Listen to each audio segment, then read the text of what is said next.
जय श्री कृष्ण। आप सभी को पौष पूर्णिमा की ढेरों शुभकामनाएं।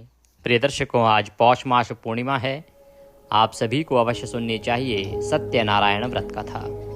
भगवान सत्यनारायण की यह पंचाध्यायी व्रत कथा मनुष्य की सभी मनोकामनाओं को पूरा करने वाली है, मनुष्य के व्रत को सफल करने वाली है। भगवान विष्णु कहते हैं कि देवऋषि नारद, मैंने सत्यनारायण के रूप में जन्म लिया है और कलयुग में इस रूप में मैं सब कुछ देने वाला हूँ। जो निसंतान है उनको संतान मिलेगी, जिसको संताप बहुत है, कलेश बहुत है, उसके कलेश दूर होंगे, और जिसे धन की इच्छा है उसे धन प्राप्त होगा। तो आइए भगवान सत्यनारायण का ध्यान करते हुए सत्यनारायण व्रत कथा आरंभ करते हैं। आशा करते हैं कि जो व्रती हैं उन्होंने संकल्प करते हुए विधि विधान से पूजन किया होगा, और अब हम कथा श्रवण करेंगे।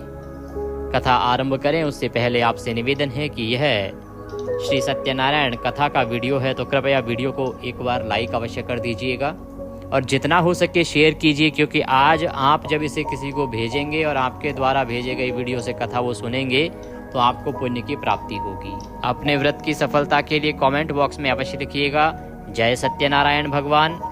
आप देख रहे हैं देवभूमि ज्योतिष संस्थान का प्रतिष्ठित YouTube चैनल देवभूमि धार्मिक।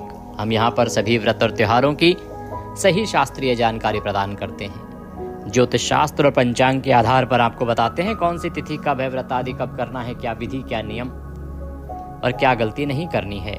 यदि आप सभी व्रत और त्योहारों की सही जानकारी पाते रहना चाहते हैं तो कृपया चैनल को सब्सक्राइब कीजिए और बेल आइकन को प्रेस कीजिए। अब आप हमारे व्हाट्सएप के द्वारा भी सारी जानकारी मोबाइल पर प्राप्त कर सकते हैं। यदि आप हमारे व्हाट्सएप ग्रुप पर नहीं जुड़े हैं और जुड़ना चाहते हैं तो वीडियो के अंत में स्क्रीन पर नंबर आएगा 900 से, उस पर व्हाट्सएप मैसेज करके कहिए कि आपके नंबर को जोड़ दिया जाए। अपना नाम लिखना ना भूलिएगा, तो आपके नंबर को हम अपने व्हाट्सएप ग्रुप पर जोड़ देंगे।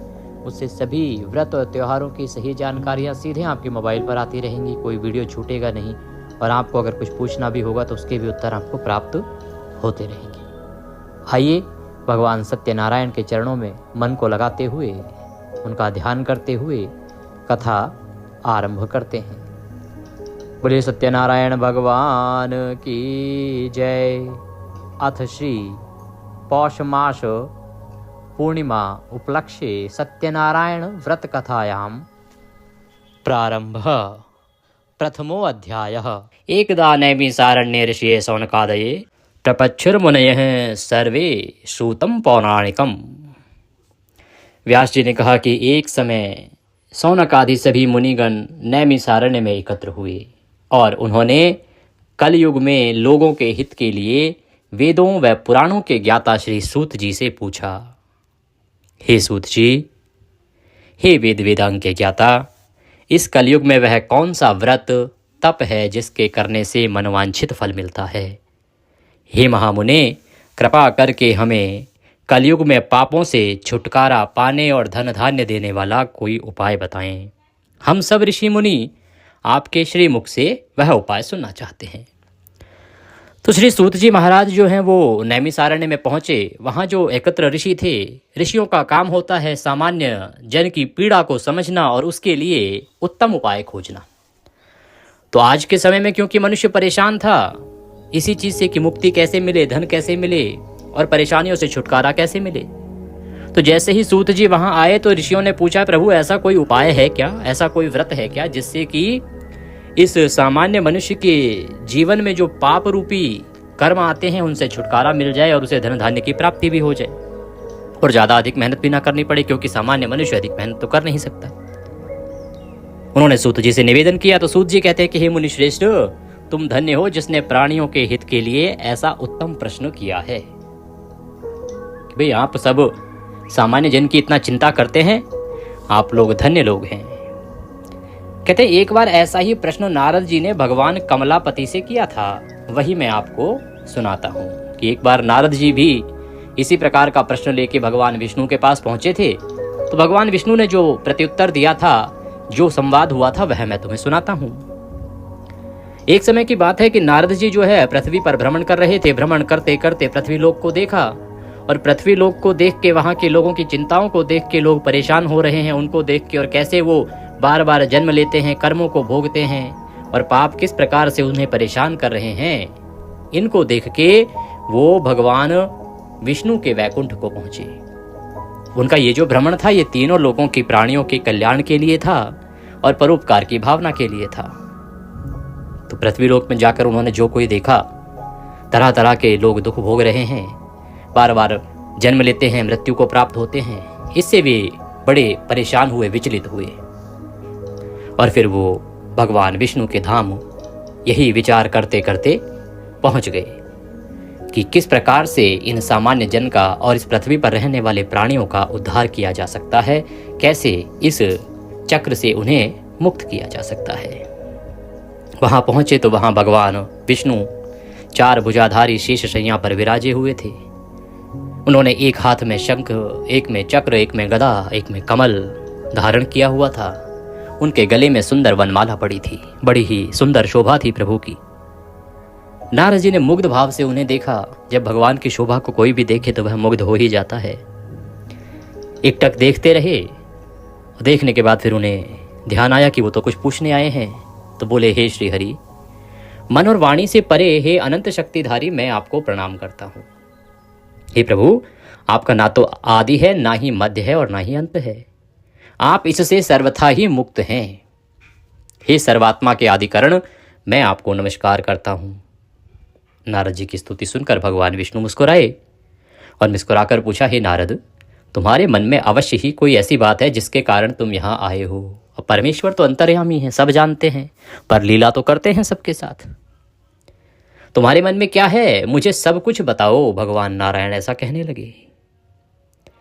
भगवान के ऐसे वचन सुनकर नारद जी ने कहा, प्रभु, मृत्यु लोक के सभी प्राणी अपने पाप कर्मों के कारण बार बार विभिन्न योनियों में जन्म लेकर कष्ट भोग रहे हैं। हे भगवान, यदि आप मुझ पर कृपा रखते हैं तो इन प्राणियों के दुख दूर करने का कोई सुगम एवं छोटा और सरल उपाय बताएं। नारद की बात सुनकर भगवान श्री विष्णु बोले, हे नारद, तुम हमेशा सबका हित चाहते हो, तुम साधु हो। प्राणियों के कल्याण के लिए यह तुमने बड़ा ही उत्तम प्रश्न किया है। मैं तुम्हें बताता हूं कि किस व्रत को करने से व्यक्ति मोह से छूट जाता है। हे नारद, जो व्रत मैं तुम्हें बताने जा रहा हूं वह स्वर्ग और मृत्यु लोक दोनों में दुर्लभ है, किंतु तुम्हारे स्नेह के कारण मैं तुम्हें इस व्रत का पूरा विधि विधान बताता हूं। हे नारद, भगवान सत्यनारायण का विधि पूर्वक व्रत करने से तत्काल ही सुख प्राप्त होता है और अंत में प्राणी मोक्ष का अधिकारी हो जाता है। श्री विष्णु के मुख से ऐसे प्रीति युक्त वचन सुनकर नारद जी ने पूछा, प्रभु, इस व्रत के करने से क्या फल प्राप्त होता है, इसकी विधि और समय क्या है, तथा इसे पहले किस किसने किया है, कृपा करके यह सभी विस्तार पूर्वक बताएं। तो भगवान विष्णु कहने लगे कि हे नारद, यह व्रत दुख और शोक को दूर करने वाला है। इससे धन धान्य में वृद्धि होती है तथा सौभाग्य व संतान की प्राप्ति होती है। प्राणी को चारों दिशाओं में विजयश्री दिलाने वाला है।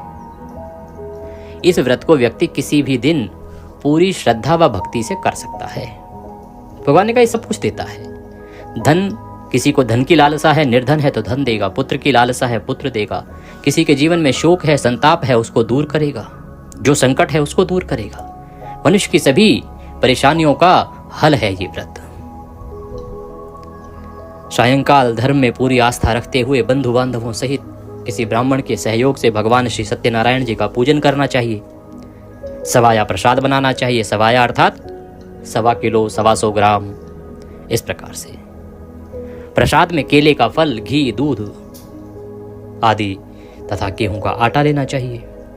अब यदि गेहूं का आटा उपलब्ध ना हो तो चावल का आटा ले सकते हैं। उसमें शक्कर के स्थान पर गुड़ मिलाना चाहिए। शक्कर अर्थात कुछ लोग जो चीनी का प्रयोग करते हैं, इसे चीनी बूरा कहते हैं ना, तो बूरे के स्थान पर गुड़ मिलाना चाहिए। यह सब मिलाकर सवाया बना के नैवेद्य भगवान को अर्पण करें। जब बन जाए तो वो सवा होना चाहिए, अर्थात 1.25 किलो 125 ग्राम, इस प्रकार से, या 2.25 किलो 5.25 किलो।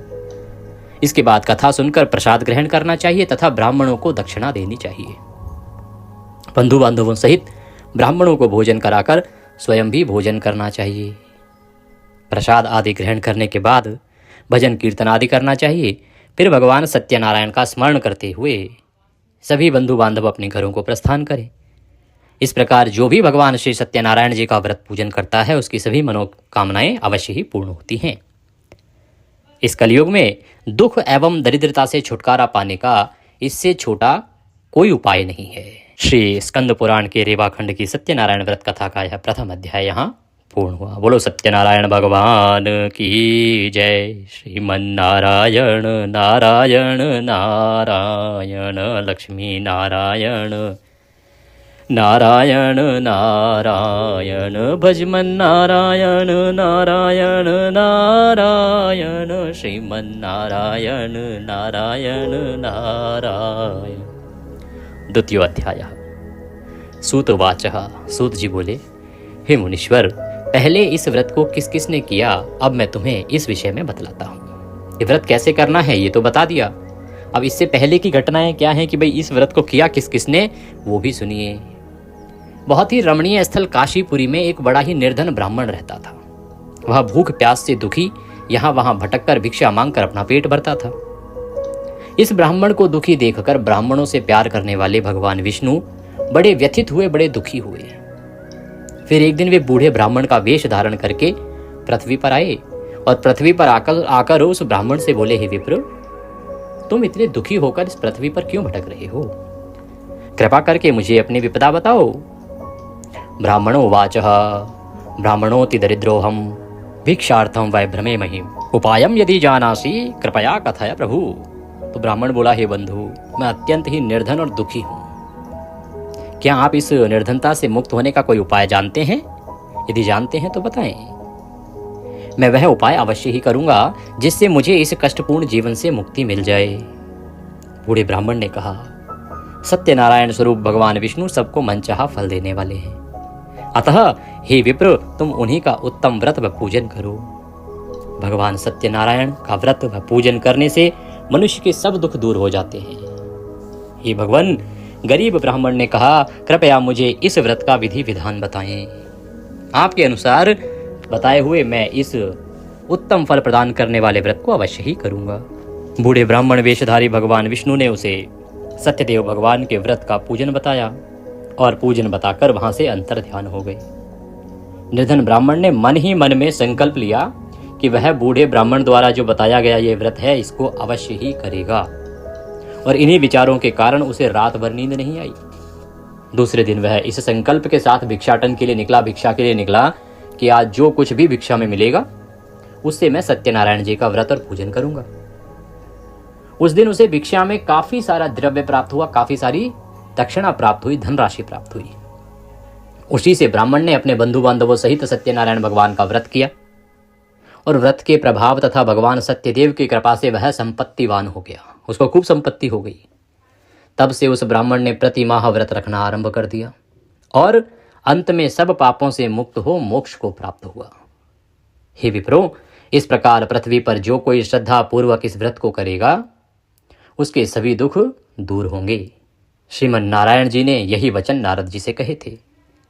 अब आप लोग बताएं और क्या जानने की इच्छा है। इस प्रकार सूत जी ने नैमिषारण्य में एकत्र ऋषियों से पूछा। तो ऋषियों ने कहा कि हे सूत जी, अब यह बताएं कि आगे चलकर ब्राह्मण के बाद किस किसने इस व्रत को किया, ये जानने की हमारी प्रबल इच्छा है। सूत जी बोले, उस ब्राह्मण से सुनकर आगे यह व्रत किन किन लोगों ने किया यह भी ध्यानपूर्वक सुनो।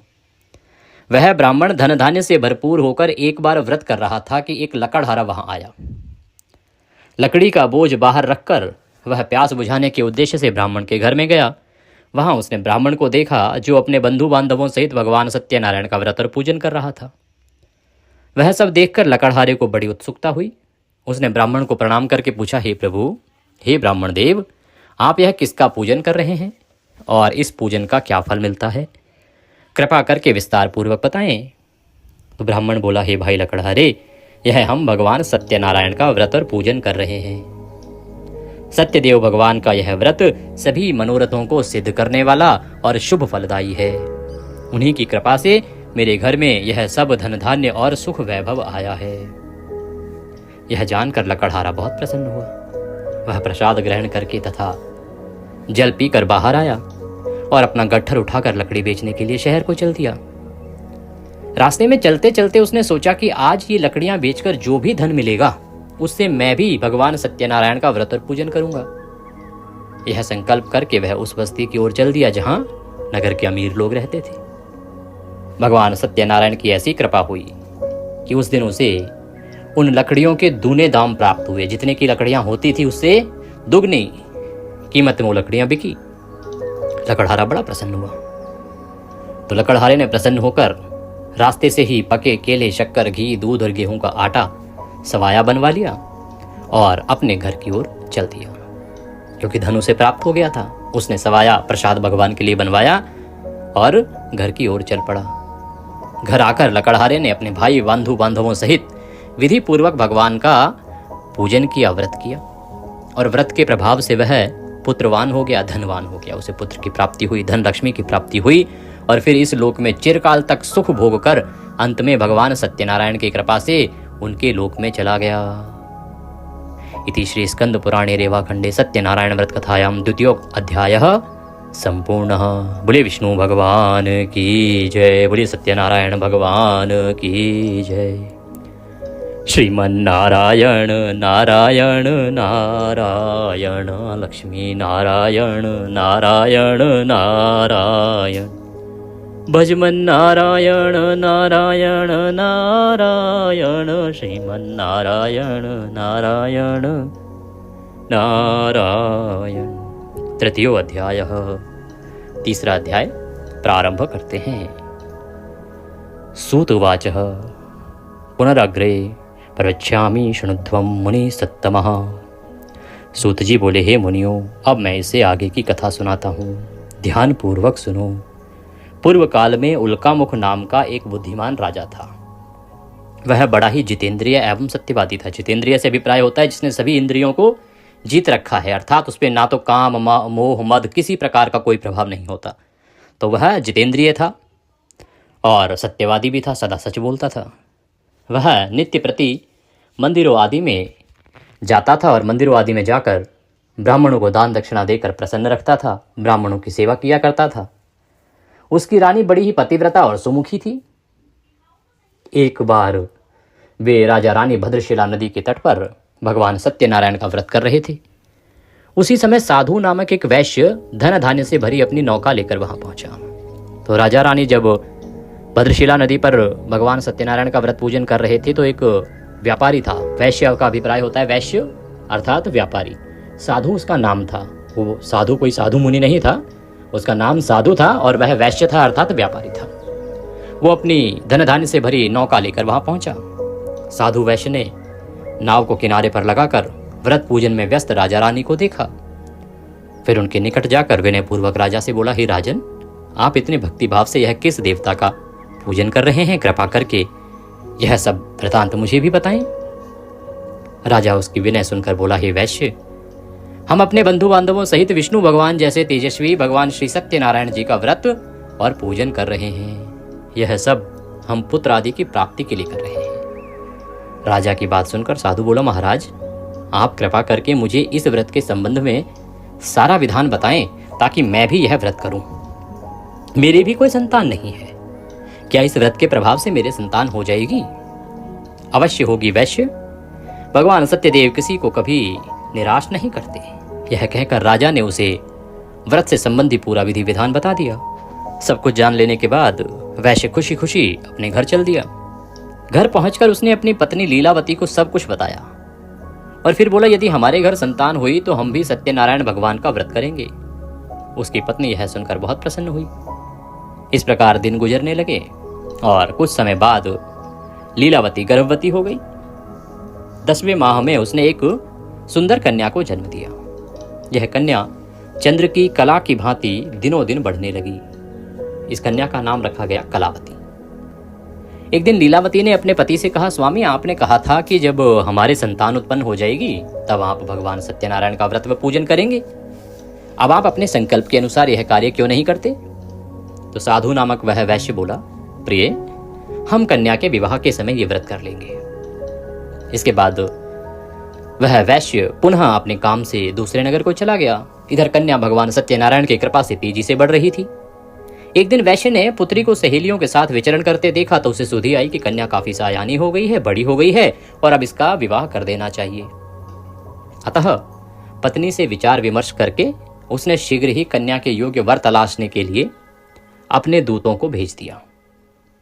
वैश्य की आज्ञा पाकर दूत सर्वप्रथम सुसंपन्न कांचन नगर को चल दिए। एक बहुत ही समृद्ध नगर था कांचन नगर, वहां पर उसके दूत गए और कुछ दिनों के बाद वे वहां से एक बड़े ही गुणवान और सुंदर वैश्य पुत्र को अपने घर साथ ले आए। साधु वैश्य ने अपने बंधु बांधवों सहित उसे देखा और वार्तालाप करके संतुष्ट हो गया कि हाँ, ये मेरी कन्या के लिए उपयुक्त है। फिर कुछ दिन बाद उसने विधि पूर्वक अपनी कन्या का विवाह उसके साथ कर दिया। लेकिन दुर्भाग्यवश उस समय भी वह भगवान सत्यनारायण जी का व्रत और पूजन करना भूल गया। परिणाम स्वरूप भगवान सत्यनारायण रुष्ट हो गए। इस प्रकार कुछ समय बीत गया। अब वैश्य ने सोचा कि व्यापार के लिए चलना चाहिए। अपने कार्य के प्रति सदा ही वह सचेत रहता था। अतः अपने जमाता को साथ लेकर वह व्यापार के लिए चल दिया। इस बार वह समुद्र के समीप रत्नसार नामक सुंदर और संपन्न नगर को गया। वहां जाकर वह अपने जमाता के साथ व्यापार में व्यस्त हो गया। इस सुंदर और संपन्न नगर में राजा चंद्रकेतु का राज्य था। उस समय अपनी प्रतिज्ञा से भ्रष्ट हुए वैश्य को भगवान सत्यनारायण ने श्राप दिया कि हे वैश्य, तू घोर कष्ट को प्राप्त होगा। क्यों? क्योंकि बार बार वह व्रत को टालता जा रहा था। भगवान का व्रत करने को तैयार ही नहीं था, भूल जाता था। तो भगवान नाराज हो गए, क्रुद्ध हो गए। प्रभु की कृपा देखी कि एक दिन राजा की संपत्ति चुराकर चोर वहां गया जहां वैश्य साधु और उसका जमाता ठहरे हुए थे।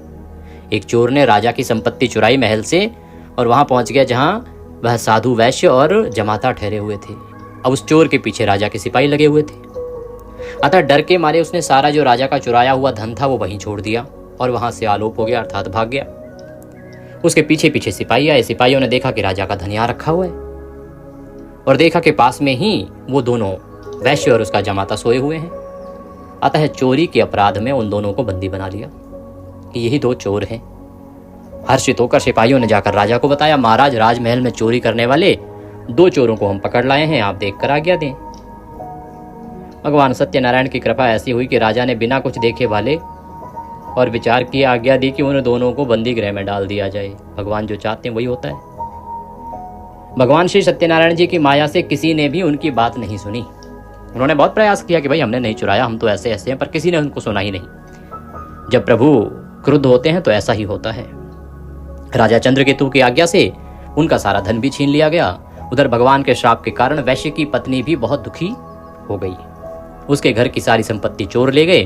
वह शरीर से रुग्ण हो गई, अर्थात उसे रोग हो गया और चिंतित अवस्था में अन्न के लिए भी घर घर भटकने लगी। पहनने ओढ़ने की क्या कहें, घर में खाने को अन्न का दाना तक नहीं रहा।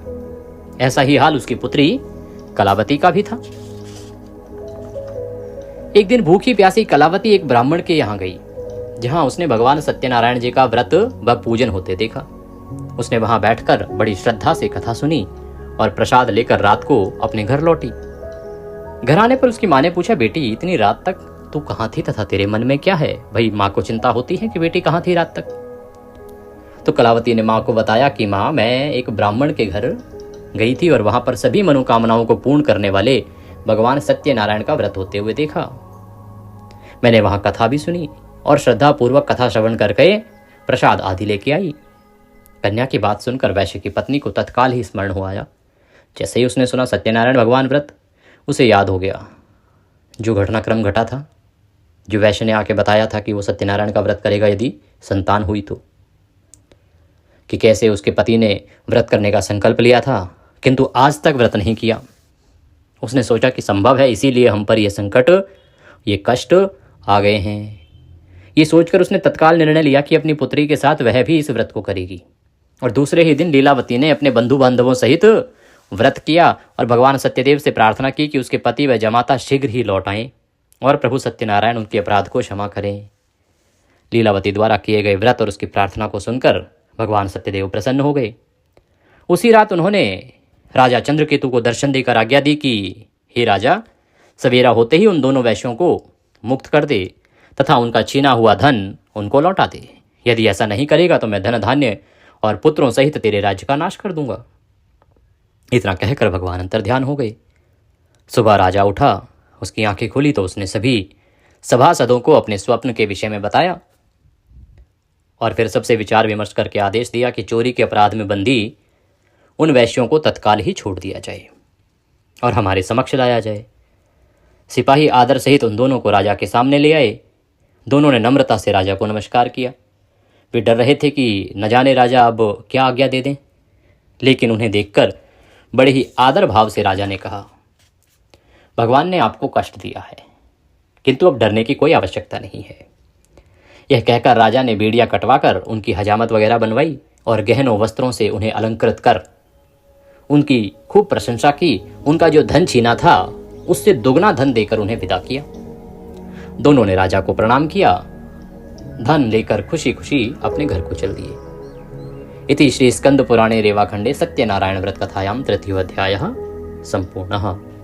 बोलिए सत्यनारायण भगवान की जय। श्रीमन्नारायण नारायण नारायण भजमन्नारायण नारायण नारायण। श्रीमन्नारायण नारायण नारायण लक्ष्मी नारायण नारायण नारायण। चतुर्थो अध्यायः, चौथा अध्याय आरंभ करते हैं। श्री सूत जी बोले, इस प्रकार साधु नामक वैश्य मंगल स्मरण करके और ब्राह्मणों को दक्षिणा आदि देकर अपने घर को चल दिया। अब जैसे ही राजमहल से वो रिहा हुआ, उसने ब्राह्मणों को दक्षिणा आदि दी और वो अपने घर की ओर चल दिया। अभी वह कुछ दूर ही चला था कि भगवान सत्यनारायण ने साधु वैश्य की मनोवृत्ति जानने के लिए कि उसका मन अभी शुद्ध हुआ है या नहीं हुआ है, ये जानने के लिए दंडी का वेश धारण किया और उसके पास आ गए और उससे पास आकर पूछा, हे वैश्य, तेरी नाव में क्या है? अब वह व्यापारी धन के मद में चूर था। अब तो धन उसे वैसे भी डबल मिल गया था राजा से। तो धन के मद में चूर वैश्य ने कहा, हे दंडी स्वामी, क्या तुम्हें मुद्रा चाहिए? अरे मेरी नाव में तो बेलपत्र भरे हैं। वैश्य के ऐसे निष्ठुर वचन सुनकर दंडी वेशधारी भगवान सत्यनारायण ने कहा, हे वैश्य, तुम्हारा कहना सत्य हो। इतना कहकर दंडी वैश्य के पास से हटकर कुछ दूर समुद्र के किनारे जाकर बैठ गए। दंडी के जाने के बाद साधु ने महसूस किया कि जो उसकी नाव है वो हल्की हो गई है और कुछ फूली हुई है। वह बहुत चकित हुआ और कपड़ा हटाकर देखा। धन के स्थान पर बेलपत्र देखकर उसे मूर्छा आ गई। उसके जमाता ने उसे संभाला और जल आदि छिड़क कर होश में लाया। होश में आने पर वह अपने धन के लिए विलाप करने लगा। तब उसके दामाद ने कहा कि इस प्रकार शोक क्यों करते हैं? यह उस दंडी स्वामी का श्राप है। वह दंडी सर्वसमर्थ है, इसमें संशय नहीं है। उनकी शरण में चलिए, वहां जाने पर ही मनोवांछित फल मिलेगा।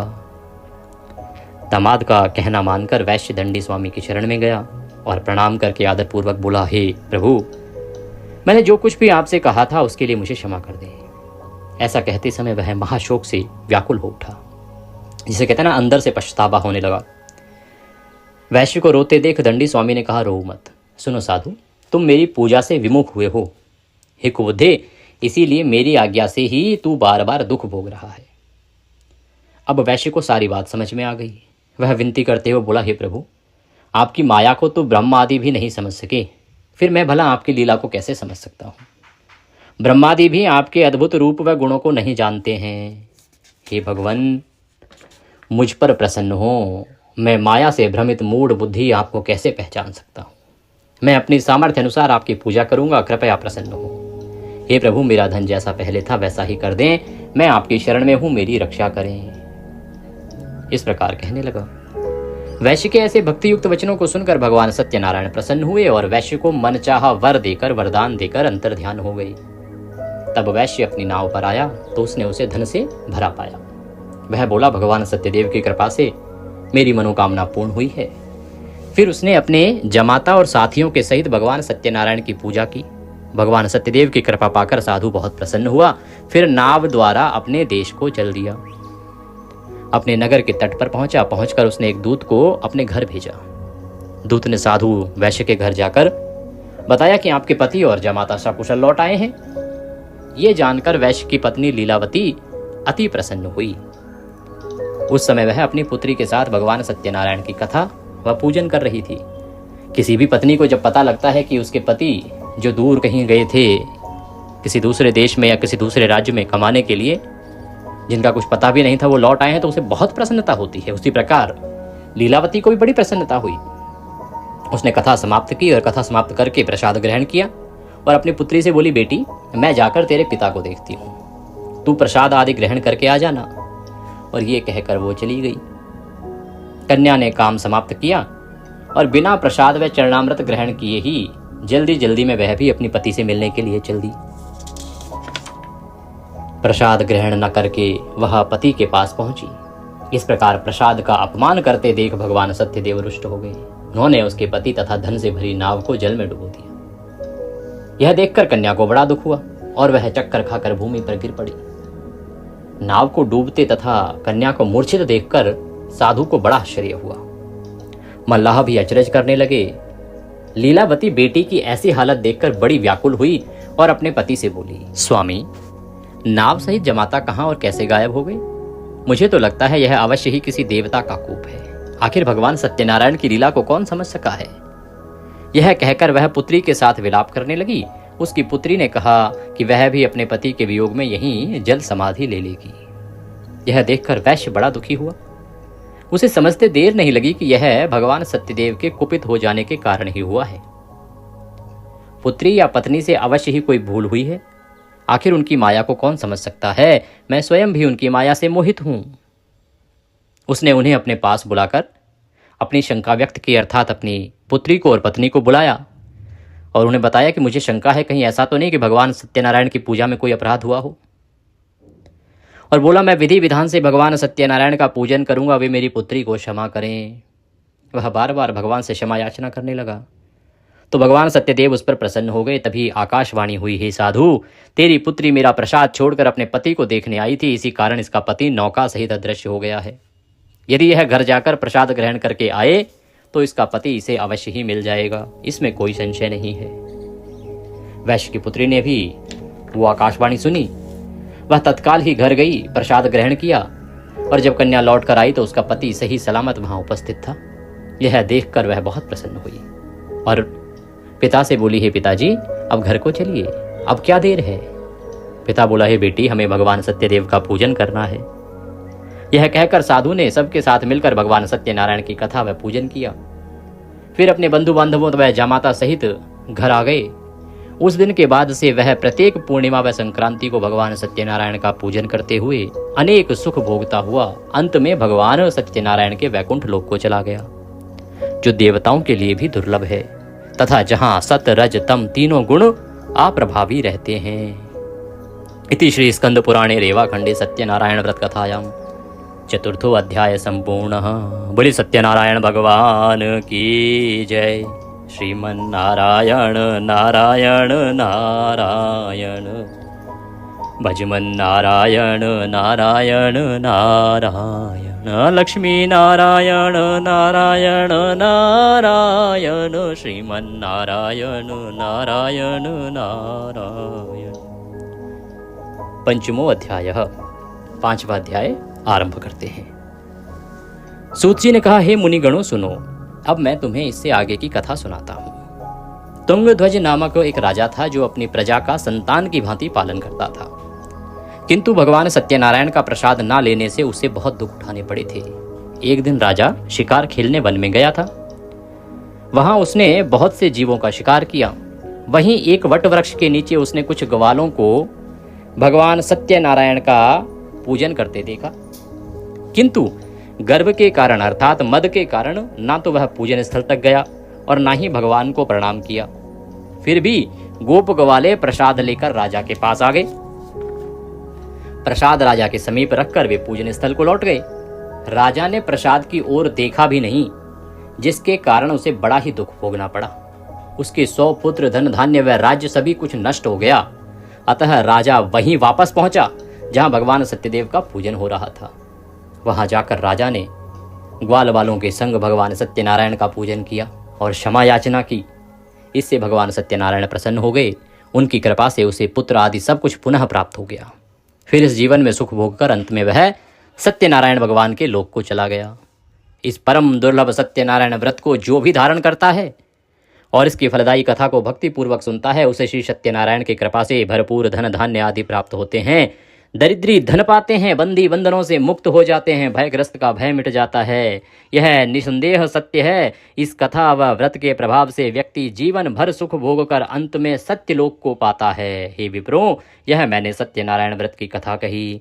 इसके प्रभाव से व्यक्ति सब बंधनों से मुक्त हो जाता है। यह व्रत पूजन कलयुग में विशेष फलदायी है। भगवान सत्यनारायण अलग अलग समय में अलग अलग रूप धरकर अपने भक्तों को सुख पहुंचाते हैं। कोई उन्हें काल कहता है, कोई ईश्वर कहता है, कोई सत्यदेव तो कोई सत्यनारायण कहता है।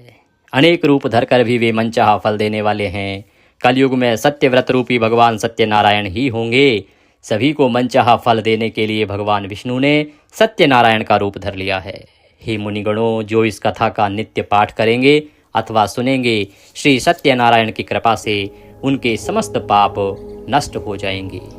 सूत जी बोले, हे मुनीश्वरों, जिन्होंने सत्यनारायण का जो व्रत है पहले किया था, उनके अगले जन्म की कथा सुनाता हूँ कि अगले जन्म में उनका क्या हाल हुआ, वह सुनो। महान बुद्धिमान शतानंद ब्राह्मण सुदामा हुआ और श्री कृष्ण की आराधना करके मोक्ष को प्राप्त हुआ।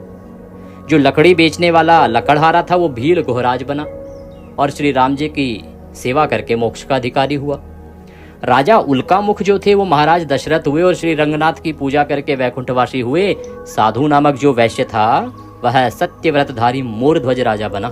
वह आरे से आधा शरीर चीरकर दान देने के कारण मोक्ष को प्राप्त हुआ। राजा तुंगध्वज स्वयंभू मनु हुए। वे सभी को वैष्णव पथ पर लगाकर भागवत बना वैकुंठ को गए।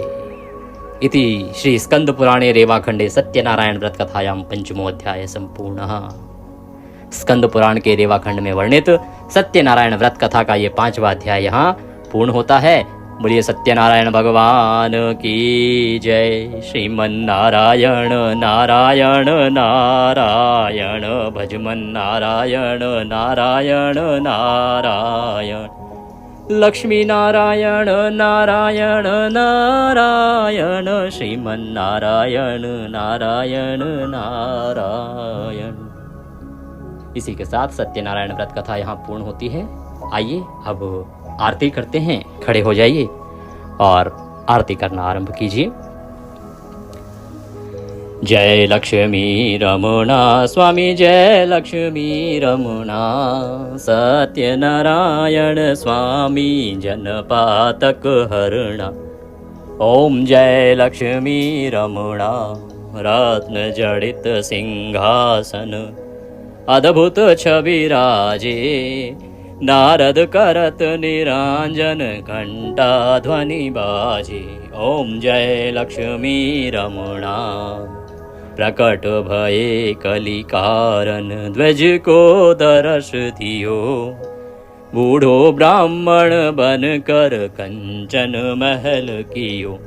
ओम जय लक्ष्मी रमणा, दुर्बल मील कठारो, जिन पर कृपा करी प्रभु, जिन पर कृपा करी। चंद्रचूड़ एक राजा, चंद्रचूड़ एक राजा, तिनकी विपत्ति हरि। ओम जय लक्ष्मी रमणा, वैश्य मनोरथ पायो, श्रद्धा तज दीनी, सो फल भोग्यो प्रभु जी, फिर स्तुति कीन्ही। ओम जय लक्ष्मी रमणा, भाव भक्ति के कारण, छिन छिन रूप धर्यो, श्रद्धा धारण कीन्ही, तिनको काज सरु। ओम जय लक्ष्मी रमणा, ग्वाल बाल संग राजा, वन में भक्ति करी, मन वांछित फल दीन्हो, दीन दयाल हरि। ओम जय लक्ष्मी रमणा, चढ़त प्रसाद सवायो, कदली फल मेवा, धूप दीप तुलसी से राजी सत्य देवा। ओम जय लक्ष्मी रमणा, सत्यनारायण जी की आरती जो कोई जन गावे, प्रभु प्रेम सहित गावे, रिद्धि सिद्धि सुख संपत्ति सहज रूप पावि। ओम जय लक्ष्मी रमणा। ओम त्वमेव माता च पिता त्वमेव बन्धुश्च सखा त्वमेव विद्या द्रविणं त्वमेव सर्वं मम देव देवः मंत्रहीनं क्रियाहीनं भक्तिहीनं सुरेश्वर यत् पूजितं मया देवो परिपूर्णं तदस्तु मे यदक्षरपदभ्रष्टं मात्राहीनं च यद्भवेत् तत्सर्वक्षम्यतां देवो प्रसीदाय परमेश्वर ही। बोलिए विष्णु भगवान की जय, बोलिए सत्यनारायण भगवान की जय। इसी के साथ यह कथा वृतांत यहाँ पूर्ण होता है। दक्षिणा स्वरूप यदि आप कुछ भी भेजना चाहते हैं तो आपकी स्क्रीन पर नंबर आ रहा होगा 900 से, उस पर भेज सकते हैं, या जो स्क्रीन पर आपका बार कोड QR कोड आ रहा है उसको स्कैन करके भी सीधे हमारे बैंक खाते में भेज सकते हैं। कुछ और पूछना चाहें, कहना चाहें, कमेंट बॉक्स में लिख के पूछ सकते हैं या व्हाट्सएप के माध्यम से भी जुड़ सकते हैं। भगवान सब पर कृपा करें। हरे कृष्ण।